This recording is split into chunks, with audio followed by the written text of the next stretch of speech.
بسم اللہ الرحمن الرحیم۔ السلام علیکم دوستوں،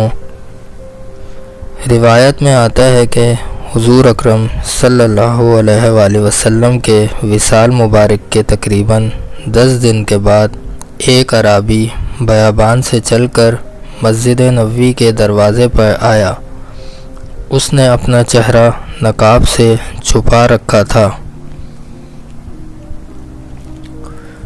وہاں پر موجود صحابہ اکرام کو اس نے سلام کیا اور سرکار دو عالم صلی اللہ علیہ وآلہ وسلم کے وصال مبارک پر درد و غم کا اظہار کرنے کے بعد پوچھا کہ تم میں سے رسول اکرم صلی اللہ علیہ وآلہ وسلم کے وصی کون ہیں؟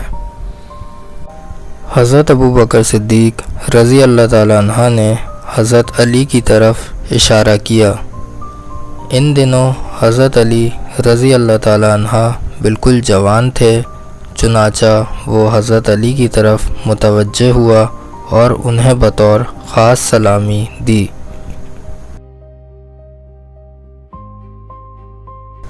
حضرت علی رضی اللہ تعالیٰ عنہ نے جواب میں فرمایا، وعلیکم السلام یا محضر۔ یہ جواب سن کر ابو بکر صدیق رضی اللہ تعالیٰ عنہ اور دیگر صحابہ اکرام بہت حیران ہوئے۔ اعرابی نے کہا، آپ کو میرا نام کیسے معلوم ہوا؟ حضرت علی رضی اللہ تعالیٰ عنہ نے فرمایا، مجھے رسول اللہ صلی اللہ علیہ وآلہ وسلم نے پہلے ہی خبر دے دی ہے اور تمہارے حال کی کیفیت مجھے بتا دی ہے۔ اعرابی نے کہا، آپ کا نام کیا ہے؟ آپ نے فرمایا، علی بن ابی طالب، اور میں رسول خدا صلی اللہ علیہ وآلہ وسلم کا چچا زاد بھائی ہوں۔ اعرابی نے کہا، الحمدللہ۔ اس کے بعد حضرت علی رضی اللہ تعالیٰ عنہ نے فرمایا، تم عرب کے ایک مرد ہو، تمہارا نام مظہر ہے۔ تم نے اپنی قوم کو رسول کریم صلی اللہ علیہ وآلہ وسلم کی نبوت کی خبر دی تھی، اور حضور اقدس صلی اللہ علیہ وآلہ وسلم کے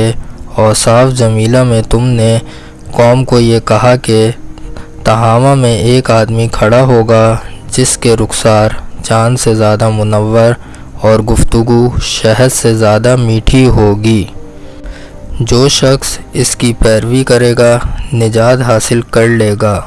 وہ مسکینوں اور یتیموں کا والی ہوگا، خچر پر سوار ہوگا، اپنے جوتے کو خود پیوند لگائے گا، شراب نوشی اور زنا کو حرام قرار دے گا،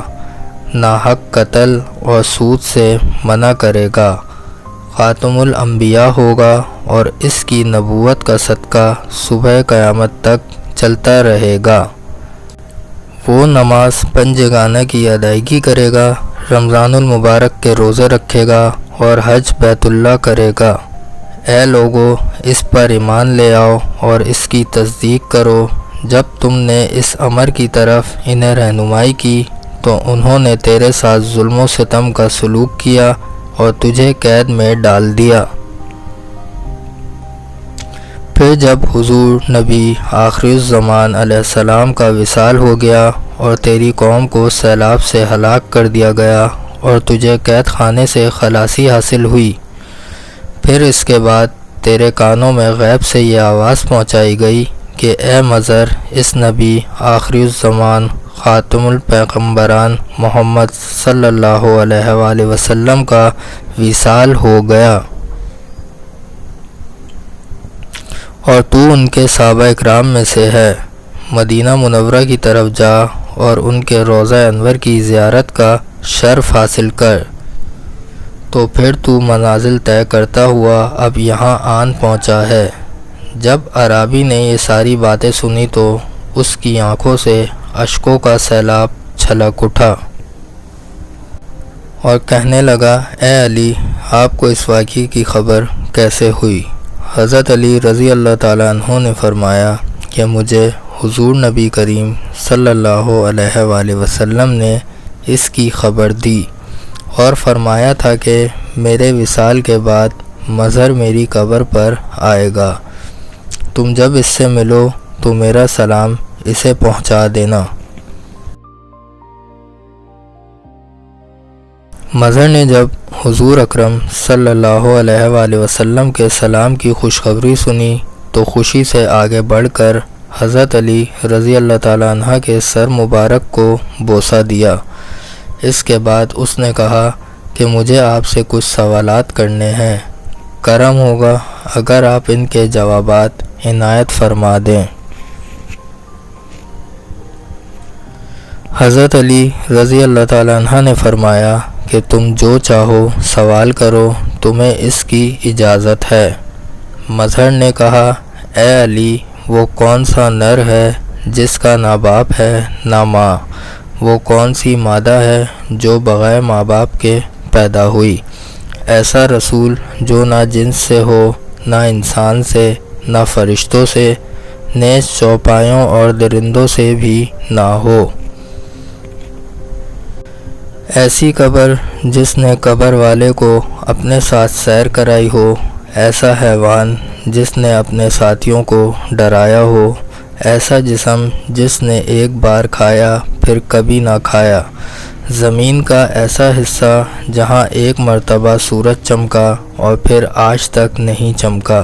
اور نہ قیامت تک چمکے گا، ایسا پتھر جس سے زندہ کی پیدائش ہوئی، وہ عورت جس سے 3 ساتھ میں لڑکے کی ولادت ہوئی،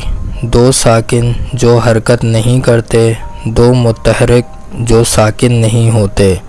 2 دوست جو کبھی دشمن نہیں ہوتے، 2 دشمن جو کبھی دوست نہیں ہوتے، شے کیا لا شے کیا ہے، رحم میں سب سے پہلے کس عضو کی شکل بنتی ہے، قبر میں سب سے آخر میں کون سی چیز فنا ہوتی ہے۔ دروازہ علم نبوت حضرت علی رضی اللہ تعالیٰ عنہ نے ان سوالات کے نہایت تفصیلی جوابات عنایت کرتے ہوئے فرمایا، جس نر کے بارے میں تم نے سوال کیا ہے کہ جس کا نہ باپ ہے نہ ماں، وہ حضرت آدم علیہ السلام ہے، اور وہ مادہ جو بغیر ماں کے پیدا ہوئی وہ حضرت حوا رضی اللہ تعالیٰ عنہ ہیں، اور وہ نر جس کی ولادت بغیر باپ کے ہوئی وہ حضرت عیسیٰ علیہ السلام ہیں، اور وہ رسول جو جنات، انسان، فرشتوں، چوپایوں اور درندوں میں سے نہیں، وہ کوا تھا جسے اللہ تعالیٰ نے قابیل کی تعلیم کے لیے بھیجا تھا، اور وہ قبر جس نے صاحب قبر کو اپنے ساتھ سیر کرائی، وہ مچھلی تھی جس نے حضرت یونس علیہ السلام کو اپنے پیٹ میں 3 دن رکھا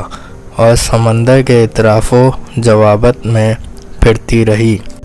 اور وہ حیوان جس نے اپنے ساتھیوں کو ڈرایا تھا وہ چونٹی تھی جو خوراک کی تلاش کے لیے نکلی تھی کہ دوسری چونٹیاں ایک ستون پر چڑھتی تھیں جو حضرت سلیمان علیہ السلام کے سر کے اوپر تھا۔ اس چونٹی نے اپنی قوم سے خطاب کرتے ہوئے کہا کہ خبردار تمہارے گزرنے سے مٹی نہ گرے، ورنہ اللہ کا پیغمبر تم سے تکلیف اٹھائے گا۔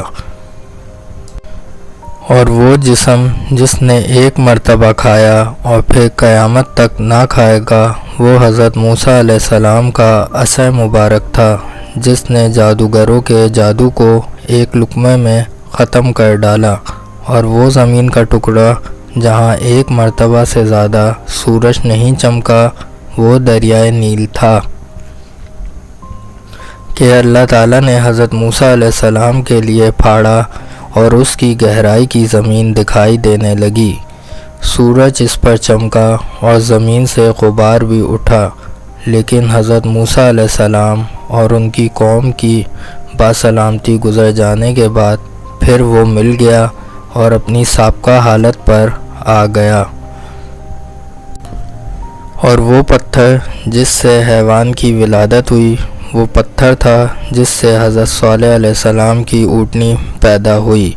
اور وہ 2 ساکن غیر متحرک زمین و آسمان ہیں، اور تحریک سے یہاں مراد ایک جگہ سے دوسری جگہ منتقل ہونا ہے، اور وہ 2 متحرک جو کبھی ساکن نہیں ہوتے وہ چاند اور سورج ہیں، اور وہ عورت جس نے 3 ساتھ میں بچہ جنا حضرت مریم علیہ السلام تھی کہ 3 ساتھ میں ان سے حضرت عیسیٰ علیہ السلام کی ولادت ہوئی، اور وہ 2 دوست جو کبھی ایک دوسرے کے دشمن نہیں ہوتے وہ جسم اور جان ہیں، اور وہ 2 دشمن جو کبھی دوست نہیں ہوتے وہ موت اور زندگی ہیں۔ شے مومن ہے اور لا شے کافر ہے۔ رحم میں سب سے پہلے جس چیز کی شکل بنتی ہے وہ شہادت کی انگلی ہے، اور قبر میں سب سے آخر میں جو چیز فنا ہوتی ہے وہ انسان کے سر کی ہڈی ہے۔ مظہر نے جب حضرت علی رضی اللہ تعالیٰ عنہ سے اپنے سوالوں کے نہایت تفصیلی جوابات سنے تو خوشی سے جھوم اٹھا اور آپ کی پیشانی مبارک کو بوسے دینے لگا۔ اگر آپ کو ایسی ویڈیوز پسند آئے تو ویڈیو کو لائک کریں اور چینل کو سبسکرائب کرنا نہ بھولیں، اور اس پیغام کو زیادہ سے زیادہ شیئر کریں۔ انشاءاللہ ملتے ہیں اگلی ویڈیو میں۔ اپنا خیال رکھیے گا۔ اللہ حافظ۔